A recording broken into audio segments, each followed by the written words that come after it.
রিজিক বৃদ্ধির জন্য কিছু আমল আছে, তার মধ্যে শ্রেষ্ঠ আমল হচ্ছে নামাজ। এর সাথে চাষ্টের নামাজ পড়া। চাষ্ট মানে সলাতুদ দুহা। এর আগে ইশরাকের নামাজ আছে। রিজিক বৃদ্ধির জন্য আত্মীয়তার সম্পর্ক বজায় রাখতে হয়। আত্মীয়তার সম্পর্ক বজায় রাখলে রিজিক প্রশস্ত হবে। বেশি বেশি যে আল্লাহর জিকির করে এবং কোরআন তেলাওয়াত করে তার রিজিক বাড়ে আলহামদুলিল্লাহ। এবং যে আল্লাহর রাস্তায় খরচ করে তার রিজিক বাড়ে ইনশাআল্লাহ।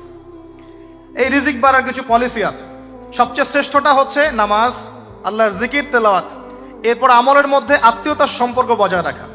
নবীজি বলছেন, কেউ যদি চায় যে তার রিজিকটা লম্বা হোক, হায়াতটা লম্বা হোক, সে যেন আত্মীয়তার সম্পর্ক বজায় রাখে।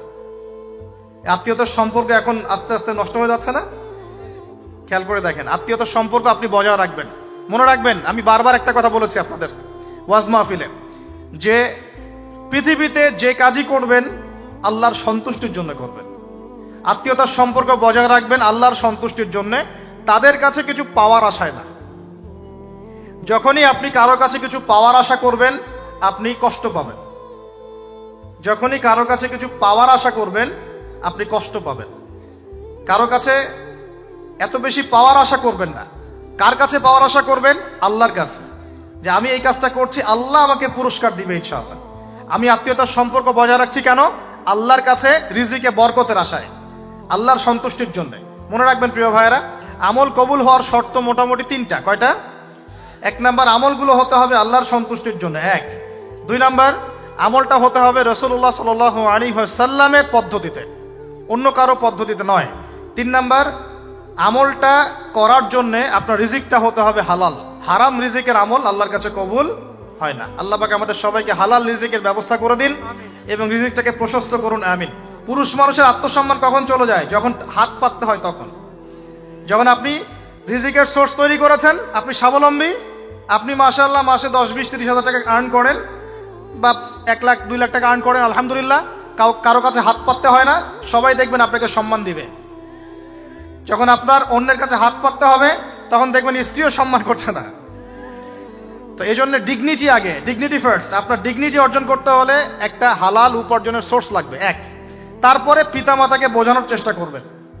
যদি কাউকে পছন্দ করেও থাকেন, না দেখেই বা শুনে যে হ্যাঁ ওখানে একজন দিনদার মেয়ে ইত্যাদি, তাহলে পারিবারিকভাবে বিয়ের প্রস্তাব পাঠাবেন। নিজে পণ্ডিতি করতে যাবেন না, পারিবারিকভাবে পাঠাবেন। যদি রাজি হয় আলহামদুলিল্লাহ, রাজি না হলে কি নিজে নিয়ে পালাই যাবেন? এই কাজ করতে যাবেন না। ইস্তেখারা করবেন। কি করবেন? ইস্তেখারা। 2 রাকাত নফল নামাজ পড়ে আল্লাহর কাছে দোয়া করবেন। হিসনুল মুসলিম বইটা কিনবেন, ওখানে দেখবেন ইস্তেখারার দোয়া আছে। ইস্তেখারা মানে হচ্ছে আল্লাহর সাথে পরামর্শ করা। আল্লাহ, আমি এই কাজটা করতে চাচ্ছি, যদি কাজটা আমার জন্য ভালো হয়, আমার দুনিয়া আখিরাতের জন্য ভালো হয়, আল্লাহ কাজটাকে তুমি সহজ করে দাও, আল্লাহ কাজটার মধ্যে বরকত দান করে দাও। আর যদি এই কাজটা দুনিয়া আখিরাতের জন্য খারাপ হয়, আল্লাহ তুমি কাজটাকে সরায় দাও, আমাকেও কাজটা থেকে সরায় দাও। এটা হচ্ছে ইস্তেখারা। এই দোয়া বেশি বেশি করলে ইনশাআল্লাহ আল্লাহর পক্ষ থেকেই ফয়সালা হবে। আর এই জায়গায় বেশি ব্যতিব্যস্ত হবেন না। অনেক সময় কিন্তু ফ্যান্টাসিতে ভুগি আমরা, অস্থির হয়ে যাই। অস্থির হলেই ডিসিশন নিতে ভুল হবে। অস্থির হলেই ডিসিশন নিতে ভুল হবে। স্থির থাকতে হবে। নিজেকে স্থির রাখার জন্য কি করবেন? বেশি বেশি নফল রোজা রাখবেন। বেশি বেশি কি করবেন? নফল রোজা রাখবেন। আর ভালো কাজে ব্যস্ত রাখবেন নিজেকে। ভালো কাজে কি করবেন? ব্যস্ত রাখবেন। একা একা থাকলে আর এই যে খারাপ সার্কেলের মধ্যে থাকলেই মাথার মধ্যে শয়তান ভর করবে, তখন দেখবেন অস্থির হয়ে গেছেন আপনি। আর স্থির হওয়ার চেষ্টা করেন, ভালো কাজে ব্যস্ত রাখেন, হালাল পথ অবলম্বন করেন, হারাম থেকে বেঁচে থাকেন। এখন যে জায়গায় আসছিলাম, এখান থেকে আস্তে আস্তে শেষের দিকে যাব। দেখুন, আল্লাহ পাক যে বিষয়গুলোকে ভালোবাসতে বলেছেন আমি ভালোবাসব, এই ভালোবাসা জায়েজ, হালাল। এই ভালোবাসার উদ্দেশ্য আল্লাহর সন্তুষ্টি অর্জন করা। এই ভালোবাসার উদ্দেশ্য এই নয় যে আমি যাকে ভালোবাসি তার কাছে আমি কিছু প্রত্যাশা করছি। না, আমি কিছু প্রত্যাশা করছি না, আমি প্রত্যাশা করছি আল্লাহর সন্তুষ্টি। তখন দেখবেন সে আপনাকে কষ্ট দিলেও আপনি সবর করতে পারবেন। কেন সবর করতে পারবেন? কারণ আপনি তো আল্লাহর সন্তুষ্টির জন্য তাকে ভালোবাসছেন, আপনার তো কোনো স্বার্থ নাই। এখন আপনি দেখবেন রিল্যাক্স থাকতে পারবেন, সম্পর্ক টিকেও থাকবে এবং আপনি ক্ষমা করতে পারবেন মানুষকে। যখন নিজের চাওয়াটাকে আপনি ইনফোর্স করতে চাইবেন, তখন কিন্তু আপনি এই সম্পর্ক নষ্ট করে ফেলতে পারেন, কারণ আপনি হক পাচ্ছেন না। সামনে আসেন।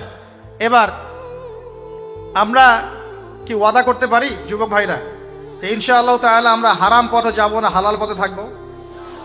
পশ্চিমাদের এই মদতপৃষ্ঠ এই সো কল্ড ভালোবাসা দিবসের এই স্রোতে আমরা গা ভাসাবো না। আমরা কি ওয়াদা করতে পারি? আমরা কি ওয়াদা করতে পারি যে ইনশাল্লাহ আমরা হালাল ভাবে বিয়ে শাদী করবো, কোনো হারামে যাবো না ইনশাল্লাহ? এই সমাজ থেকে জেনা বন্ধ করতে হবে, এই সমাজ থেকে ফ্রি মিক্সিং বন্ধ করতে হবে, এই সমাজ থেকে সমস্ত পতিতালয়কে বন্ধ করতে হবে।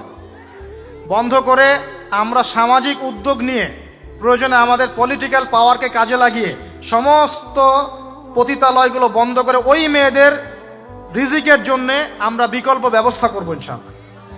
আমরা টাকা পয়সা একত্রিত করে তাদের জন্য কর্মসংস্থান করতে পারি না? এইগুলো কাজ করে নারীর অধিকার প্রতিষ্ঠা করা যায় না? নাকি রাস্তাঘাটে গাড়ির স্লোগান দিয়ে প্রতিষ্ঠা করা যাবে? সমস্ত যে নোংরা জায়গাগুলো আছে এগুলো বন্ধ করে ওই মেয়েরা কিন্তু কারো মা, ওরা দেখবেন কারো বোন, কারো স্ত্রী বা কারো সহধর্মিনী কিছু একটা হবেন। তারাও কিন্তু মানুষ, তারাও মানুষ, হয়তো অন্ধকার জগতে হারিয়ে গেছে, দালালের খপ্পলে পড়েছে বা পেটের দায়ে পড়ে কাজ করছে। যদি আমরা তাদের জন্য বিকল্প ব্যবস্থা করে দিতে পারি, আল্লাহ পাক আমাদেরকে তৌফিক দান করুন, তাদের জন্য কর্মসংস্থানের ব্যবস্থা করতে পারি, একটা মেয়েও এই হারাম পথে যাবে না ইনশাআল্লাহ। মেয়েদের অধিকার নিয়ে অনেক কথা বলা হয়, কিন্তু এই কথাগুলো থাকে খালি বুলি, বাস্তবতা নাই। বাস্তবে কয়জন ছেলে এতিম একটা মেয়েকে বিয়ে করে দেখিয়েছে?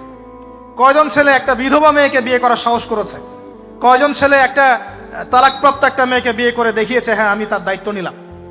কয়জন ছেলে কোনো পতিতার জন্য কিছু করেছে যে বোন এই পথে যায়ও না, তোমার জন্য আমি সেলাই মেশিন কিনে দিচ্ছি, তুমি কাজ করে খাও?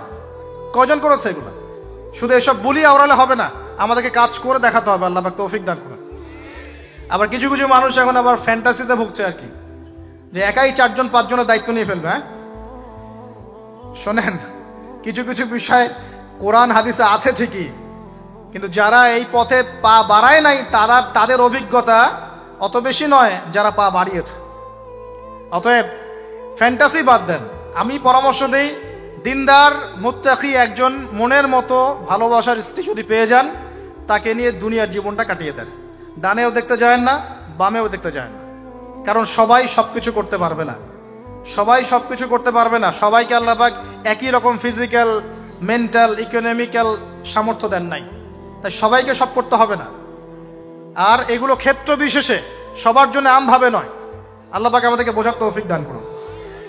এবার দেখুন, শেষ করার আগে আমি এদিকে কয়েকটা পয়েন্টস বলে শেষ করছি। এখন আমরা বুঝতে পারলাম যে আল্লাহ পাক পুরো সৃষ্টি জগৎকে ভালোবাসেন। আল্লাহ পাক আমাকে ভালোবাসেন, আপনাকে ভালোবাসেন বলেই আজকে আপনি এখানে বসে আছেন। আল্লাহ পাক আপনাকে ভালোবাসেন বলেই লক্ষ লক্ষ কোটি কোটি মানুষ এখন জেনা করছে, আজকের দিনে আপনি ওয়াজ মাহফিলে বসে আছেন। আল্লাহ পাক আপনাকে ভালোবাসেন বলেই আপনি আল্লাহকে সেজদা দেওয়ার তৌফিক পেয়েছেন। আপনি লা ইলাহা ইল্লাল্লাহ কালিমা শিখেছেন, আপনি এই যে কোরআন পড়তে শিখেছেন, কোরআন পড়ছেন, হাদিস পড়ছেন, নবীর দ্বীনের প্রতি মহব্বত আছে, আল্লাহ আপনাকে ভালোবাসেন বলেই হচ্ছে। কখন বুঝবেন আল্লাহ আপনাকে ভালোবাসে? যখন আল্লাহ পাকের অনুমোদিত কাজগুলো আপনার ভালো লাগবে। নামাজ পড়তে ভালো লাগছে, রোজা রাখতে ভালো লাগছে, কোরআন তেলাওয়াত করতে ভালো লাগছে, আল্লাহর জিকির করতে ভালো লাগছে, আলেম ওলামার সাথে থাকতে ভালো লাগছে, ঠিক আছে? আল্লাহর হালাল কাজগুলো যখন ভালো লাগবে বেশি বেশি, বুঝবেন আল্লাহ আপনাকে নির্ঘাত মহব্বত করেন। আর যখন আল্লাহ পাকের নিষেধগুলো, হারাম, মদ আমার ভালো লাগে না, জেনা ভালো লাগে না, আমার খারাপ জিনিস দেখতে ভালো লাগে না, খারাপ শুনতে ভালো লাগে না, বুঝবেন আল্লাহ আপনাকে ভালোবাসেন।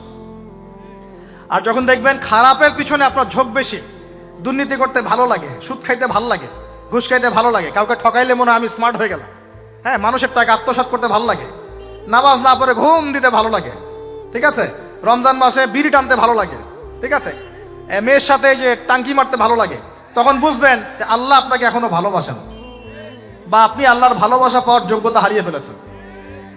আল্লাহ পাক আমাদেরকে বোঝার তৌফিক দান করুন।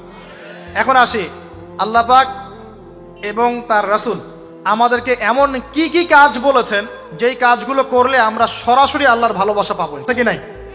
আমি অল্প কয়েকটা কাজ বলে শেষ করছি। এক নাম্বার, আল্লাহ এবং তার রাসূল আমাদেরকে জানিয়েছেন আমরা যদি তাওহীদের উপর থাকতে পারি, একত্ববাদ, লা ইলাহা ইল্লাল্লাহ, আল্লাহর ভালোবাসা পাবো ইনশাআল্লাহ।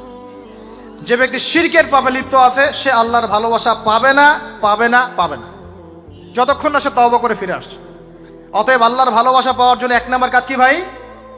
আল্লাহর তাওহীদের কালিমা লা ইলাহা ইল্লাল্লাহ এর উপর থাকা, শিরক বাদ দেওয়া। শিরক সম্পর্কে জানার জন্য একটা বই পড়েন, কিতাবুত তাওহীদ, কি নাম বললাম? কিতাবুত তাওহীদ। একটাই পড়েন, দেখবেন ইনশাআল্লাহ শিরক কাকে বলে, কত প্রকার, কি কি, কোন কোন কাজ করলে শিরক হয়, সব জানতে পারবেন ইনশাআল্লাহ। এই বইটা একটু কঠিন, এই বইটার ব্যাখ্যা বের হয়েছে, ব্যাখ্যা যুক্ত বই কিনবেন এবং যেগুলো বুঝবেন না ওলামায়ে কেরামকে জিজ্ঞাসা করবেন, কারণ সবগুলো কিন্তু বুঝতে পারবেন। 1 নম্বর। 2, নবী সাল্লাল্লাহু আলাইহি ওয়াসাল্লামের অনুসরণ করলে আল্লাহ আমাদেরকে ভালোবাসবেন। দলিল, আল্লাহ পাক সূরা আলে ইমরানের মধ্যে বলছেন 31 নম্বর আয়াতে আল্লাহ বলছেন, কুল, হে নবী আপনি বলে দিন, ইন কুনতুম